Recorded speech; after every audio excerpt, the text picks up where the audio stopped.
जय श्री राम, जय मां दुर्गा। भाइयों और बहनों, आज हम लेकर आए हैं विजयादशमी की अद्भुत और विशाल कथा। यह केवल एक पर्व नहीं है, यह सत्य, धर्म और पराक्रम का प्रतीक है। कहते हैं जो व्यक्ति दशहरे का व्रत करता है और कथा सुनता है, उसके जीवन में कभी हार नहीं मिलती है, हर अंधकार दूर हो जाता है। और आज की कथा के अंत तक आप सुनेंगे वो रहस्य, जिसे जानने के बाद आप समझेंगे कि विजयादशमी केवल रावण वध का पर्व नहीं, बल्कि जीवन बदलने वाला संदेश है। इसलिए अंत तक जुड़े रहिए, क्योंकि यह कथा आपके जीवन को प्रकाश से भर देगी। व्रत व पूजा विधि।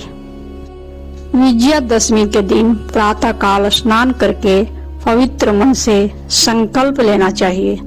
पीतल के लोटे में गंगा जल भरकर उसके ऊपर लाल कपड़ा बांधे, उस पर नारियल रखें। घर के मंदिर में श्री राम, लक्ष्मण, सीता, हनुमान और माँ दुर्गा का पूजन करें। शस्त्र पूजन करें। धनुष, बाण, तलवार, औजार और किताबें तक इस दिन पूजी जाती है। इससे विद्या और बल में वृद्धि होती है। शमी वृक्ष का पूजन करें, उसके पत्तों का आदान प्रदान करें और बड़े बुजुर्गों को प्रणाम कर उनका आशीर्वाद ले। यही सब इस पर्व की आत्मा है। राम रावण युद्ध का विस्तृत वर्णन। लंका में युद्ध छिड़ा। एक ओर राम की वानर सेना, दूसरी ओर रावण का विशाल राक्षस दल। कई दिनों तक युद्ध चलता रहा। इंद्रजीत ने लक्ष्मण को शक्ति से घायल किया। कुंभकर्ण ने भयानक तबाही मचाई, लेकिन हर बार श्री राम का धैर्य और हनुमान का साहस विजय का मार्ग खोलता रहा। जब युद्ध निर्णायक मोड़ पर पहुंचा, श्री राम ने मां दुर्गा की साधना की और उनसे आशीर्वाद प्राप्त किया। दशमी के दिन श्री राम ने रावण पर बाण छोड़ा, जिसने उसके 10 सिर काटकर अधर्म का अंत किया। यही दिन विजयादशमी कहलाया। महिषासुर मर्दनी का प्रसंग। दूसरी ओर इसी दिन को देवी दुर्गा की महिषासुर पर विजय से भी जोड़ा जाता है। महिषासुर ने तीनों लोकों पर अधिकार कर लिया था। ब्रह्मा, विष्णु और महेश ने अपनी शक्तियां मिलाकर मां दुर्गा का आवाहन किया। 9 रात और 10 दिन तक युद्ध चला। महिषासुर ने कई रूप बदले, भैंसा, सिंह, हाथी, मगर हर रूप में देवी ने उसका संहार किया।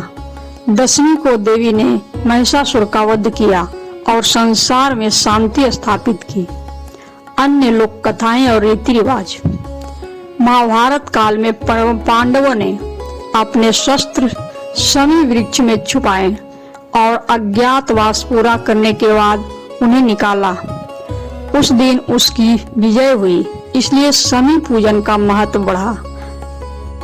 महाराष्ट्र में लोग एक दूसरे को शमी पत्र और अपराजिता के फूल सोने की तरह देते हैं। दक्षिण भारत में दशहरा को विजयादशमी पर सरस्वती पूजन किया जाता है। बच्चे इसी दिन विद्या आरंभ करते हैं। दोस्तों, आप देख रहे हैं कि विजयादशमी केवल रावण दहन का पर्व नहीं है, बल्कि अनेक गुप्त रहस्यों से जुड़ा है। अगर आप चाहते हैं कि आपके जीवन से भी हर विघ्न दूर हो, तो इस कथा को अंत तक सुने और चैनल से जुड़े रहें, ताकि आपको हर बार दिव्य कथा सुनने को मिले। रावण दहन का महत्व। दशहरे पर रावण दहन क्यों होता है? यह केवल पुतले जलाने की परंपरा नहीं है, बल्कि प्रतीक है हमारे भीतर के अहंकार, क्रोध, लोभ, मोह और काम वासना जैसे 10 दोषों को जलाने का। जब हम इन विकारों को त्यागते हैं, तभी जीवन में सच्ची विजय प्राप्त होती है।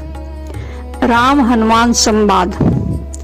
युद्ध से पहले हनुमान जी ने श्री राम को याद दिलाया, प्रभु आपकी विजय निश्चित है, क्योंकि आप धर्म के पक्ष में हैं। अधर्म कितना भी शक्तिशाली क्यों न हो, अंततः नष्ट हो जाता है। यह वचन हमें आज भी प्रेरित करता है। शमी वृक्ष,